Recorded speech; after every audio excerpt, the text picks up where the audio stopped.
The great metal doors of the council chamber slid open with a soft hiss. Jake Morrison walked through them, his black boots clicking on the polished floor. Behind him came Lisa Parker, a young woman with bright eyes who carried a datapad. Next, to her walked Colonel Sam Davis, a tall man in a crisp blue uniform. The chamber was huge. It looked like a giant bowl turned upside down. The ceiling curved high above them, covered in lights that looked like stars.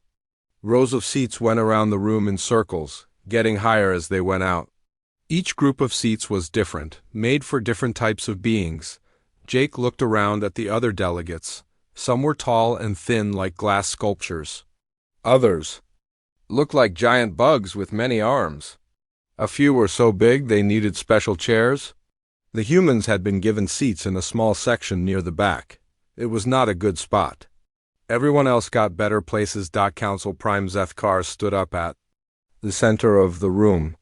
He was 12 feet tall and looked like he was made of blue crystal. Light moved through his body like water. When he spoke, his voice came from speakers all around the room so everyone could understand him.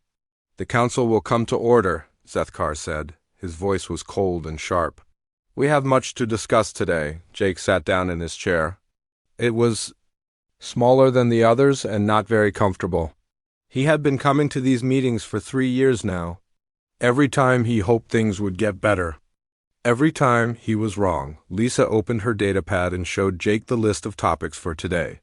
There were 12 items to talk about. Humans were not mentioned in any of them. But Jake knew that some of these topics would affect human worlds. The first topic was about new rules for farming on colony worlds. Jake knew this would be bad for humans. Most human colonies grew food to sell to other worlds. If the council made farming harder, millions of humans would lose their jobs. Jake raised his hand to speak. The other delegates looked at him like he was a child trying to talk during an adult conversation. "The human delegation would like to comment on the farming regulations," Jake said. Zethkar did not even look at him.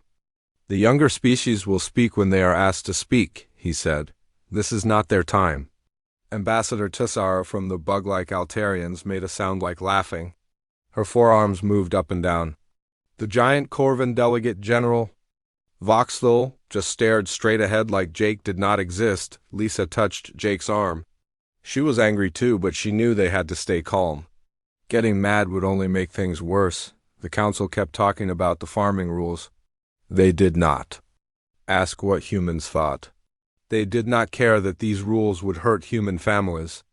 They just made decisions and expected everyone to follow them. Dr. Emma Carter sat in the row behind Jake. She was a smart woman who knew more about science than most beings in the room. She had spent weeks preparing a report about mining in space. The council wanted to make new rules about mining, but Emma had found problems with their plan. Emma raised her hand. "The human science team has important information about the mining proposal," she said. The Fomorian delegate, a being that looked like a walking tree, made a sound of annoyance. "We do not need to hear from the newcomers about mining. We have been mining space rocks for thousands of years." But our data shows that your new rules will cause accidents," Emma said.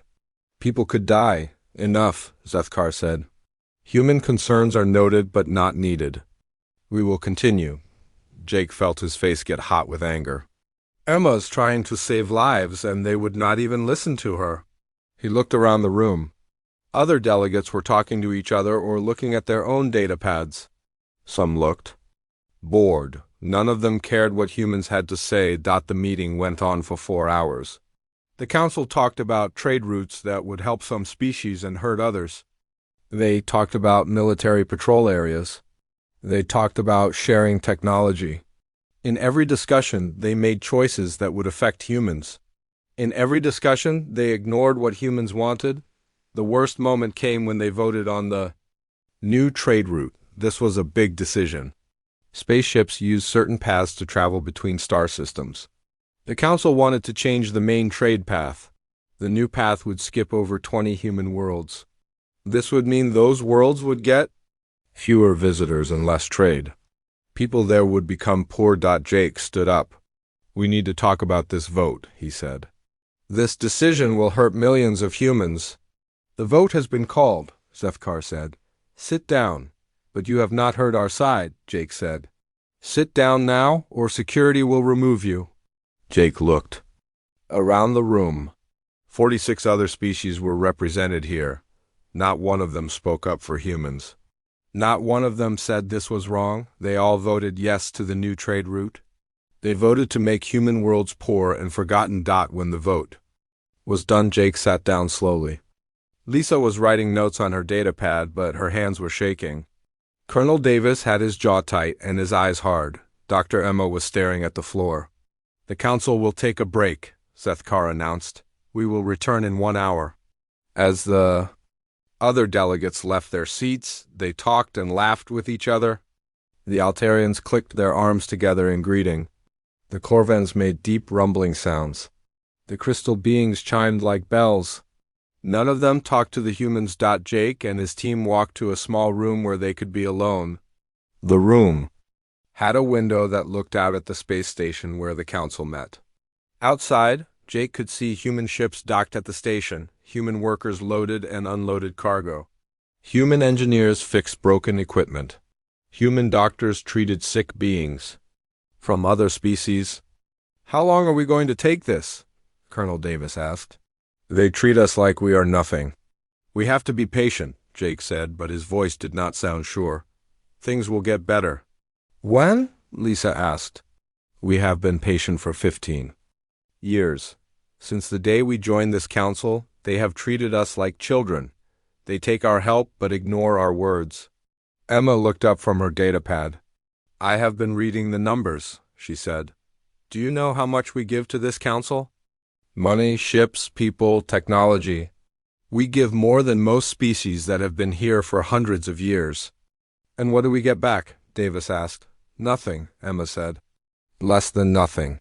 They make rules that hurt us and then ignore us when we complain. Jake walked to the window. Far away, he could see a small blue dot. That was Earth, the world where humans came from. Around Earth were thousands of other human worlds. All of them were growing and building and making new things. All of them were full of people who trusted their leaders to protect them. Maybe it is time to stop being patient, Jake said quietly. The others looked at him. They had been thinking the same thing, but no one had said it out loud until now. What are you thinking? Lisa asked. Jake turned away from the window.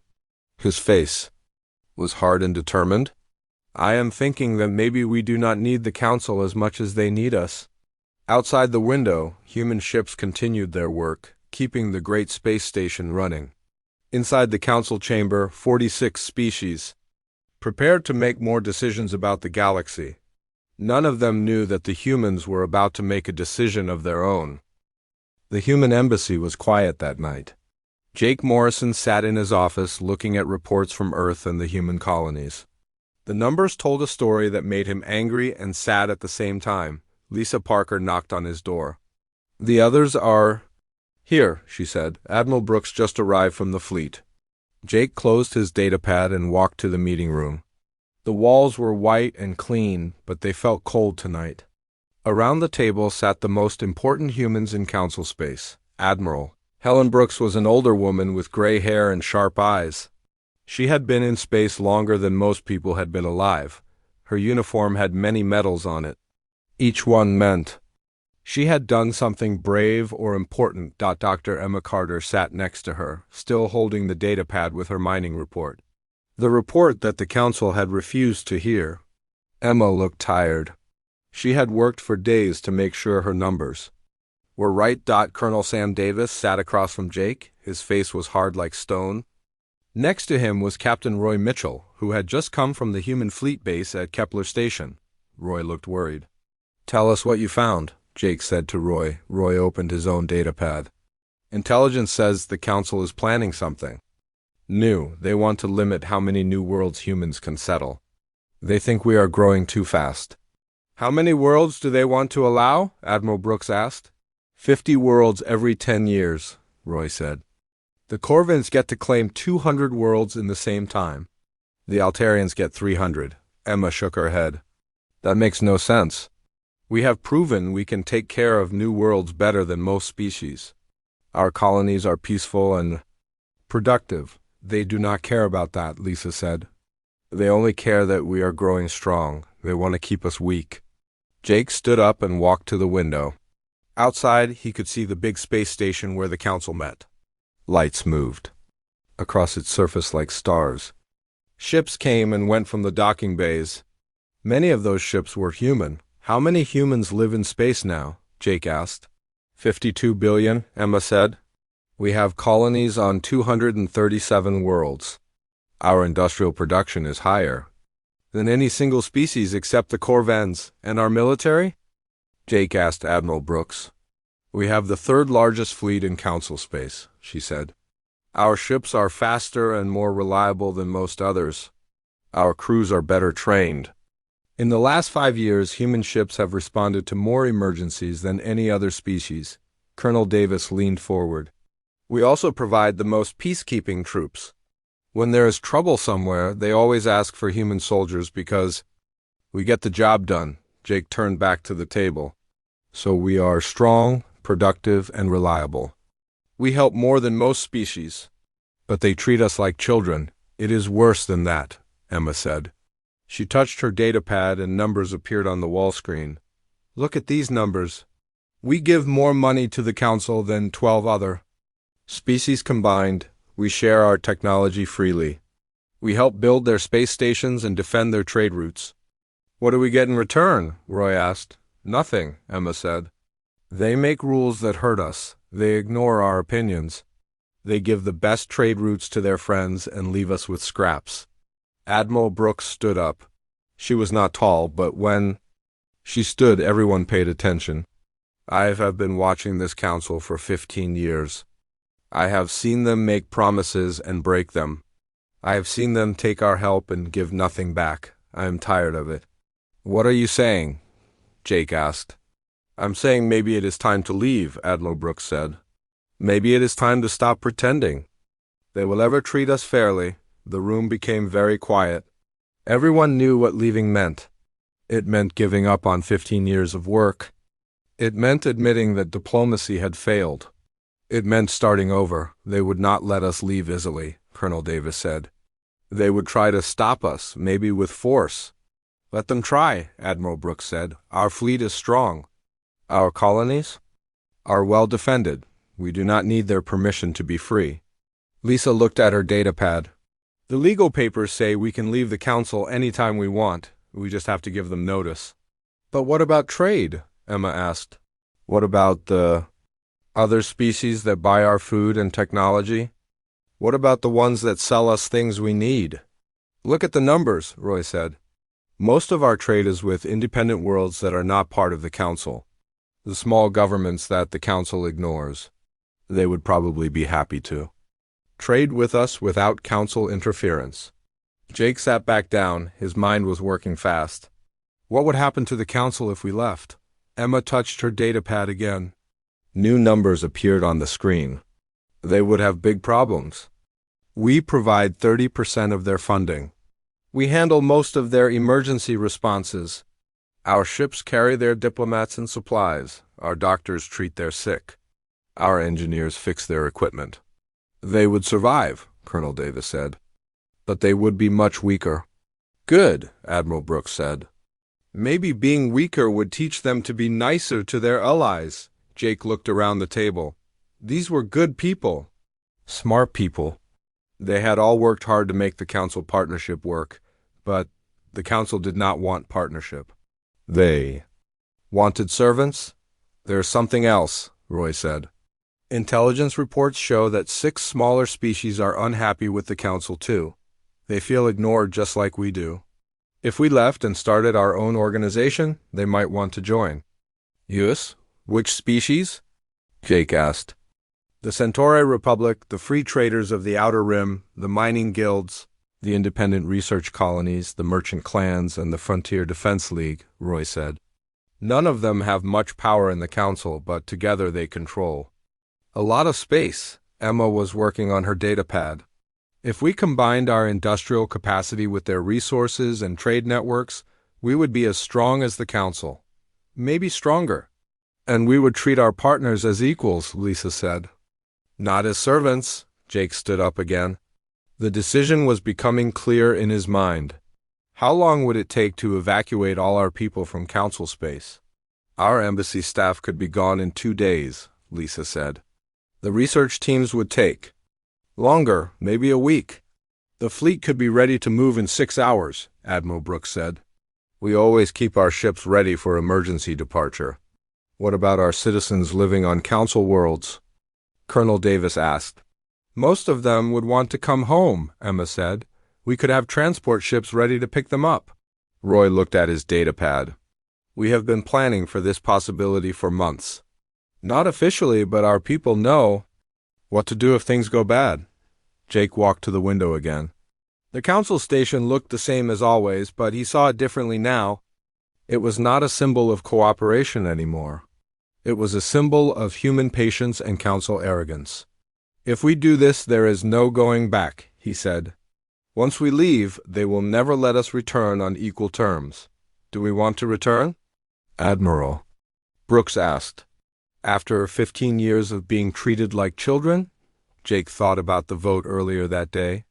The vote that would hurt millions of humans. The vote where not one species spoke up for them. The vote where their opinions meant nothing. No, he said. We do not want to return. We want to build something better. He turned back to the table. We leave, all of us. Every human, every ship, every piece of equipment we brought here. We go home and we do not come back. When? Lisa asked. Tomorrow morning, Jake said. We start evacuating at dawn. No announcements. No explanations, no arguments, we just leave. Admiral Brooks smiled for the first time in hours. It will be my pleasure to order the fleet home. Emma closed her datapad. I will contact the research teams. They will be ready. Colonel Davis stood up. I will coordinate security for the evacuation. Jake looked at each of them. These people had trusted him to represent humanity in the council. Now he was asking them to trust him to lead humanity away from it. Are we all agreed? He asked. One by one they nodded. The decision was made. Tomorrow, the galaxy would learn what happened when you took humans for granted. The alarm clock in Jake Morrison's room made a soft beeping sound at 5 in the morning.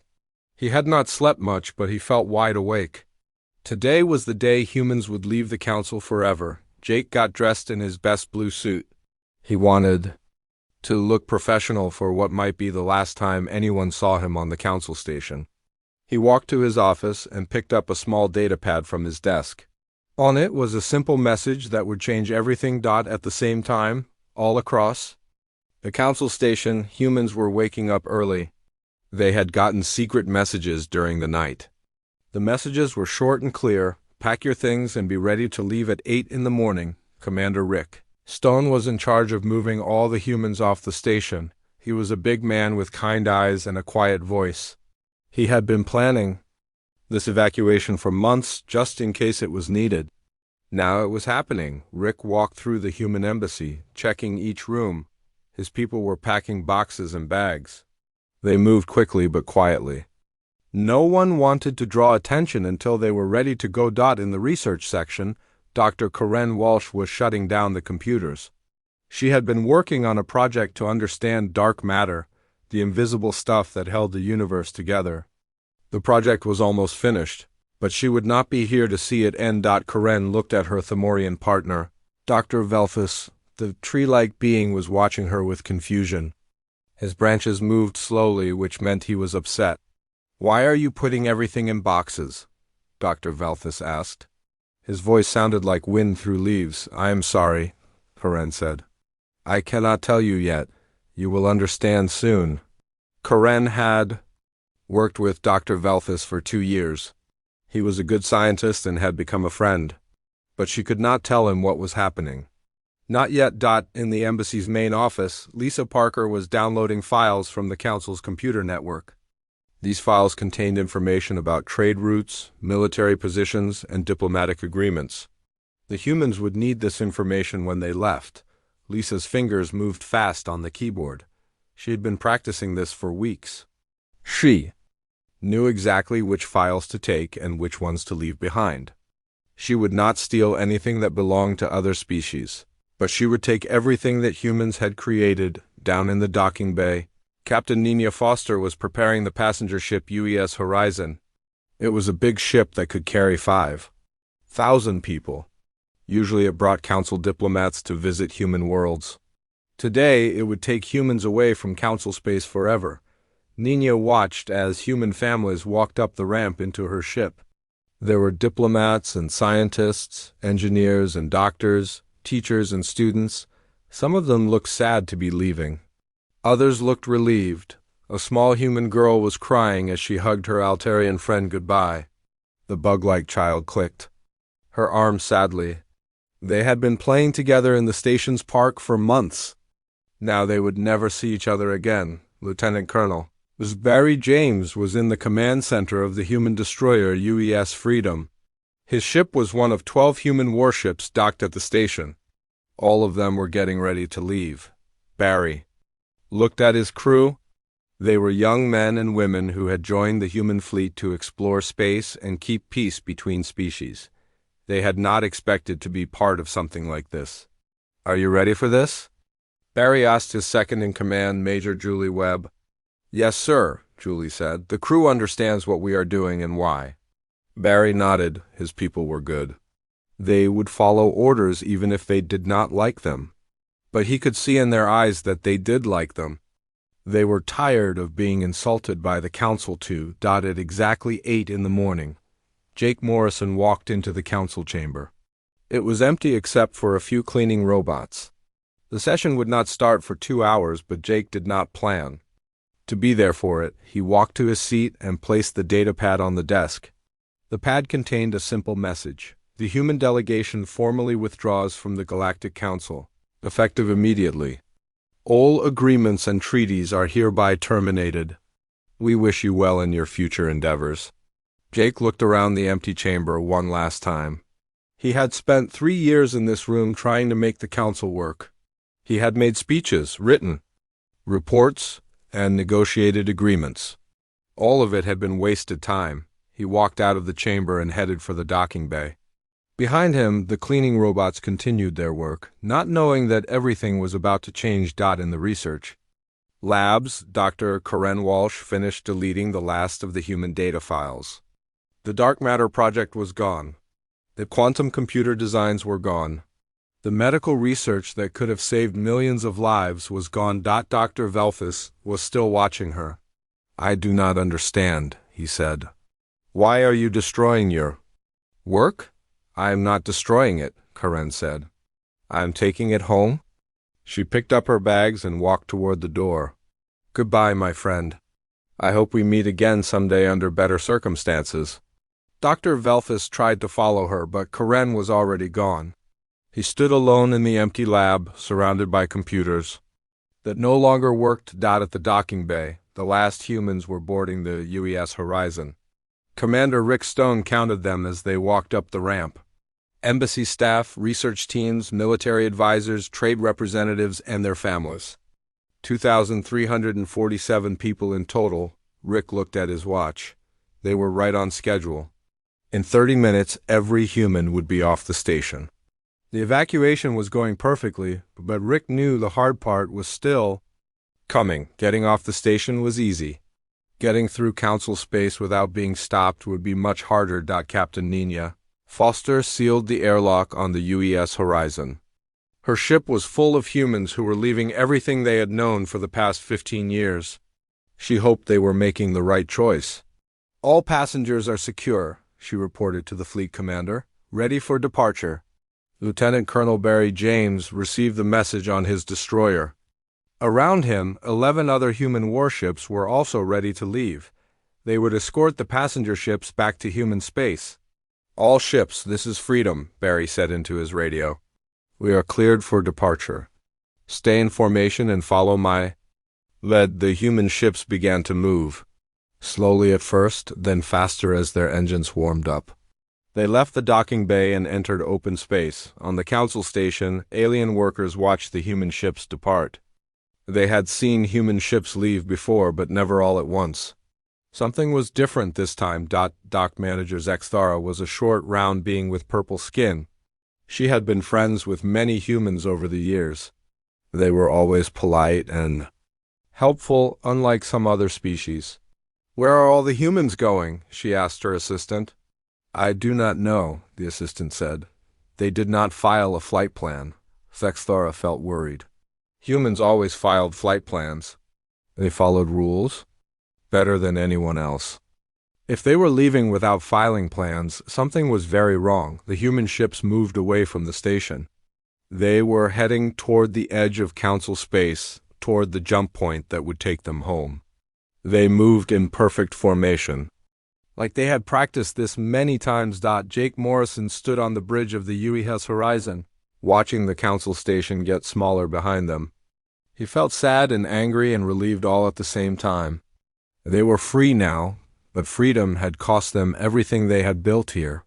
"Sir," Captain Nina Foster said, "we are receiving a communication from the station. They want to know why we are leaving." Jake looked at the communication screen. The message was from Station Control, asking for an explanation. Soon there would be more messages. Soon the Council would realize what was happening. No response, Jake said. "We have nothing more to say to them." The human ships continued their journey home. Behind them, the Council station grew smaller and smaller until it was just another light in the darkness. Ahead of them lay human space, where they would build something new. It would take 6 hours to reach the jump point. 6 hours for the Council to realize that humans were gone. 6 hours for them to understand what they had lost. The evacuation was complete. The humans had left without firing a shot or making a threat. They had simply walked away, taking with them everything they had given to the Council over the past 15 years. Now, the galaxy would learn what happened when you took the most reliable species for granted. 3 days after the humans left, Station Manager Velthara noticed the first problem. The food delivery to Section 7 was late. It should have arrived that morning, but the storage rooms were still empty. Velthara checked her computer system. The delivery was supposed to come from a human farming world called New Kansas. She tried to contact the shipping company but got no answer. She tried calling the farm directly. Still no answer. "This is strange," she said to her assistant, a young Thamorian named Keshval. "Human companies always answer their calls." Keshval checked his own computer. "Manager, I am seeing problems with other deliveries too. The medicine shipment from Earth is missing. The metal shipment from the human mining worlds never arrived. Even the coffee for the embassy cafeteria is gone." Velthara felt a cold feeling in her stomach. Coffee was not important, but medicine was. Without medicine, people on the station would get sick. Some might die. She called the Council's main office. "We have a supply problem," she told them. "The human shipments are not coming. Find other suppliers," the office told her. "There are many species that can provide what we need."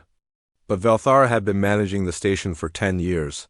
She knew that finding new suppliers was not easy. Human companies had been reliable and cheap. Other species charged more money and were not always on time. Admiral Zorthek of the Council Defense Fleet was having bigger problems. He stood in his command center looking at a map of Council space. Red dots showed where there was trouble. "There were too many red dots, report," he said to his aide, Commander Taishkal. "Pirate attacks in the Outer Rim have increased by 300%, Taishkal said. "The trade route through the Kepler sector is completely unsafe. Merchant ships are refusing to travel there. Where are our patrol ships?" Admiral Zorthek asked. "That is the problem, sir. Most of our fast patrol ships were human vessels. When they left, we lost 40% of our patrol capacity." Admiral Zorthek stared at the map. The human ships had been the backbone of Council. Security, they were fast, reliable, and their crews were well trained. Without them, the Council fleet was slow and weak. "Can we build new patrol ships?" he asked. "Yes, sir, but it will take 2 years. And they will not be as good as the human ships. Why not?" Commander Tishkal looked uncomfortable. "Sir, many of our best ship designs used human technology. The engines, the computers, the weapon systems. We do not have access to that technology anymore. Admiral Zorthek felt anger rise in his chest. The council had always acted like human. Technology was inferior, but now he was learning the truth. Human technology was not inferior. It was better. In the research district of the council station, Dr. Tayshellen was discovering the same thing. She was an Altarian scientist who had been working on a cure for Red Plague, a disease that killed millions of people every year. The cure was almost ready. She had been working with human doctors for 3 years to develop it. But when she tried to access the research data, she found that most of it was gone. Where are the test results from the human medical teams? She asked her computer. Data not found, the computer answered. Dr. Tayshellen clicked her arms together in frustration. The human doctors had been doing most of the important work. They had the best equipment and the smartest ideas. Without their data, the cure project was ruined. She tried calling the Human Research Station on Europa. No answer. She tried calling the Human Medical Center on New Geneva. No answer. She tried calling her friend Dr. Karen Walsh. The call could not go through. They are really gone, she said to herself, all of them. Dr. Tayshellen had worked with humans for many years. She had always thought they were clever but not brilliant. Now she realized she had been wrong. The humans had been doing the hard work while she took credit for the easy parts. Economics Minister Vexthal was learning the same lesson about money. He sat in his office looking at numbers that made no sense. The council's budget had a huge hole in it. How much money did humans contribute to the council? He asked his accountant. 63% of total funding, sir, the accountant said. They paid more taxes than any other 3 species combined. That cannot be right, Vexthal said. Check the numbers again. The accountant checked 3 times. The numbers were correct. Humans had been paying for most of the council's operations. Without human money, the council could not afford to keep the lights on. What about loans? Vexthal asked. Can we borrow money? From whom, sir? The human banks were our biggest lenders. They are gone too. Vexthal stared at his computer screen. The council was not just losing human money, they were losing human financial services. Human banks had been lending money to dozens of council projects. Human investment companies had been funding new colonies and space stations. All of that was gone now. Trade Minister Kolvis had her own crisis. She was trying to arrange a shipment of grain to feed the hungry people on Altair Prime. But the grain came from human worlds, and human worlds were not selling to the council anymore. Try the Corvan agricultural worlds, she told her staff. We did, Minister. They want 3 times the normal price. 3 times. That is robbery. They say it is supply and demand, Minister. With human food off the market, they can charge whatever they want. Kolvis realized that humans had been keeping food prices low across the galaxy. Their efficient farms and cheap shipping had made it possible for poor worlds to buy food. Without human competition, other species could charge whatever they wanted. Find other suppliers, she ordered, but her staff came back with bad news. The Themorian farms were too small. The Veltar food was too expensive. The independent worlds wanted to be paid in human currency, which the council could not get anymore. Minister, her aide said quietly, there might be riots on Altair Prime.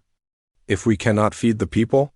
General Voxthal of the Corvan military was having his own problems. His newest battleship, the Pride of Corva, was broken.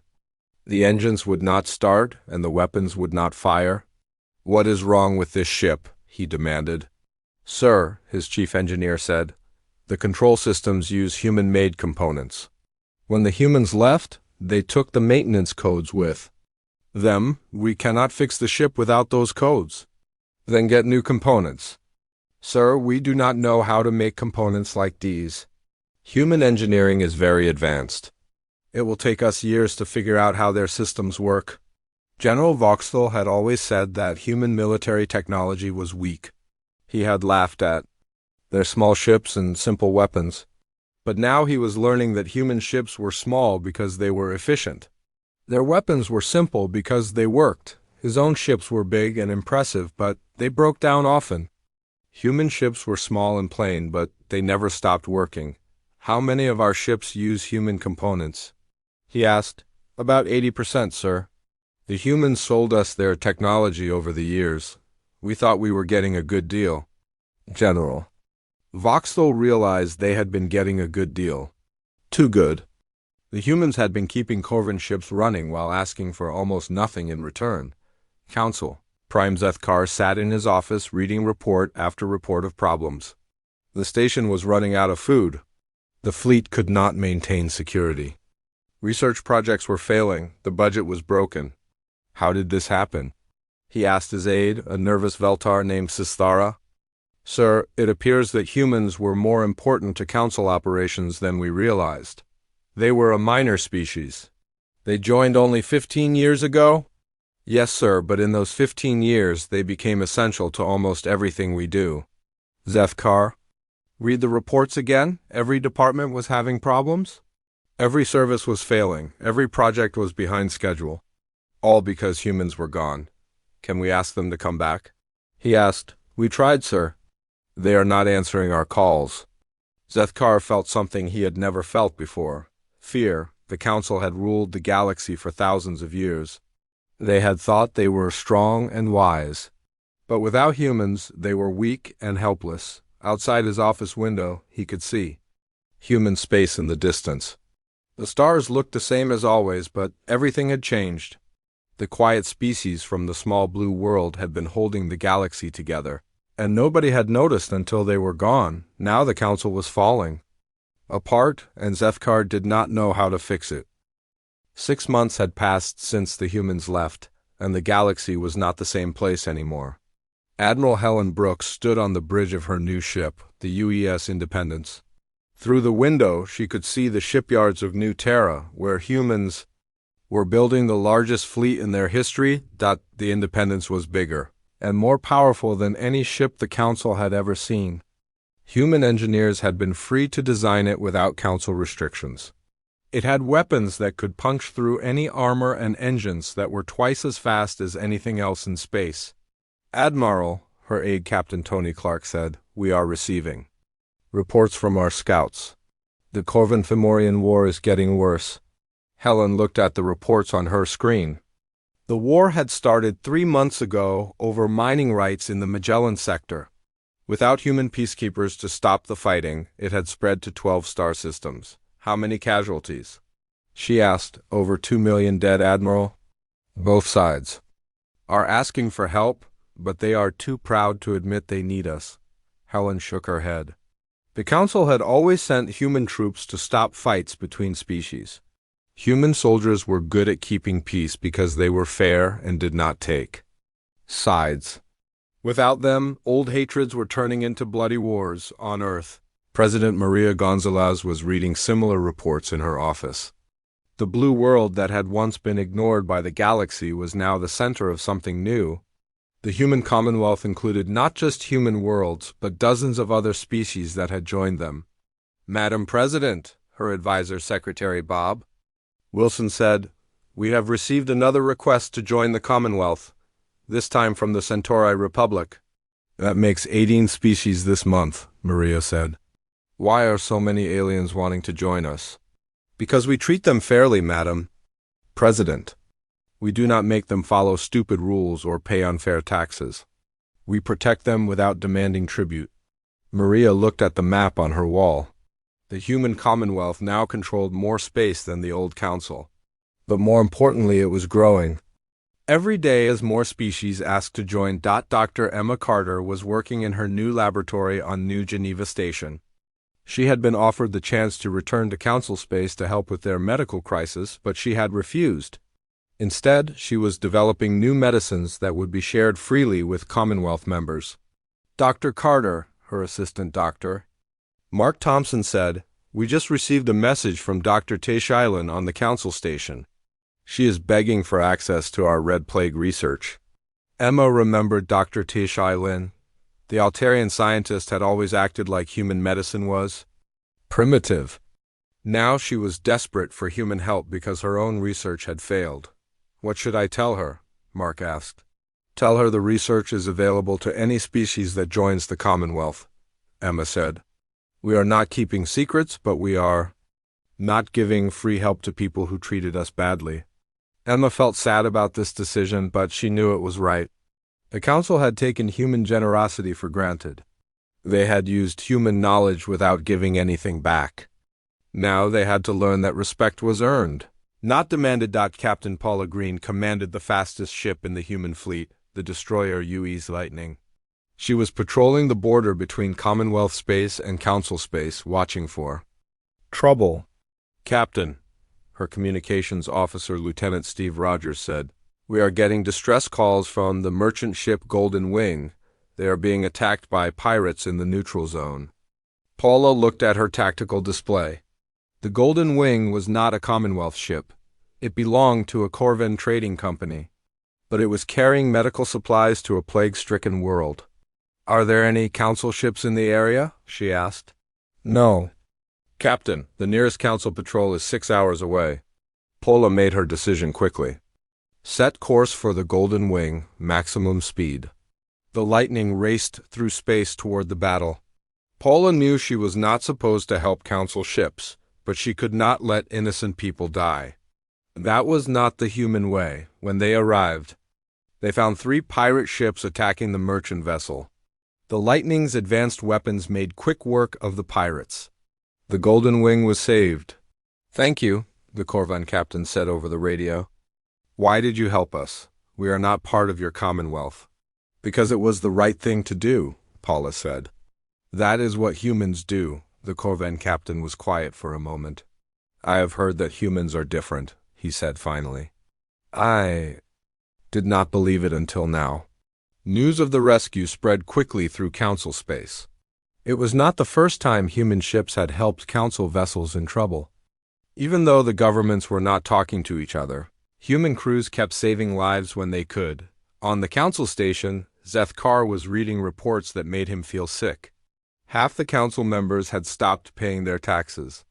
The station was running out of power. Food riots had started on 3 different worlds. Sir, his aide Sistara said, we have received another request from the Veltar Confederacy. They want to open trade talks with the human Commonwealth. Absolutely not, Zethkar said. We do not negotiate with rebels. Sir, with respect, they are not rebels anymore. They are a legitimate government that controls more space than we do. Zethkar did not want to hear this, but he knew it was true. The human Commonwealth was stronger than the Council now. They had better ships, more money, and happier citizens. Sir, Sistara continued, there is something else. We have lost contact with the Outer Rim colonies. Without human supply ships, they cannot get food or medicine. Some colonies are talking about joining the Commonwealth. Zethkar felt his crystal body grow cold. The Council was not just losing power. It was falling apart completely. Dr. Teshalan sat in her empty laboratory, staring at a computer screen that showed nothing but failure. Her Red Plague research had collapsed without human help. Millions of people were dying while she struggled to rebuild work that humans had already completed. She had sent dozens of messages to Dr. Emma Carter, begging for help. The replies were always the same. Join the Commonwealth and the research would be shared freely. Stay with the Council and get nothing. Dr. Teshalan, her assistant said, there is a Commonwealth recruiting officer here to see you. The recruiting officer was a young human woman named Lieutenant Sarah Davis. She was polite but firm. We know about your research problems, Sarah said. We can solve them in a week if you join us. What would I have to do? Teshalan asked. Nothing except your job, Sarah said. We do not demand loyalty oaths or special favors. We just ask that you treat other species fairly. Teshalan thought about the council leaders who had ignored human concerns for 15 years. They had never treated humans fairly. Why should she stay loyal to them? I accept, she said. 2 weeks later, Teshalan was working in a Commonwealth laboratory with human and alien scientists as equals. The Red Plague cure was completed in 5 days. It was distributed freely to any world that needed it.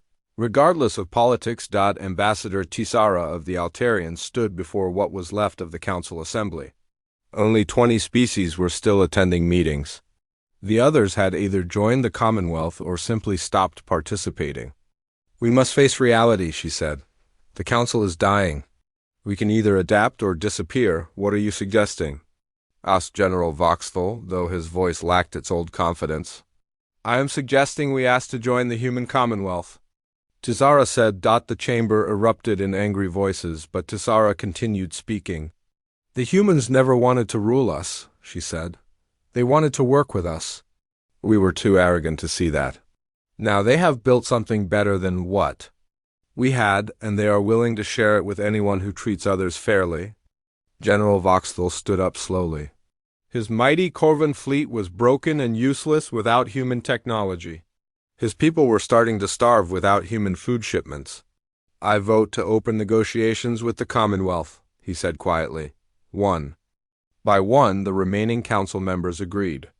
They had learned too late that respect could not be demanded.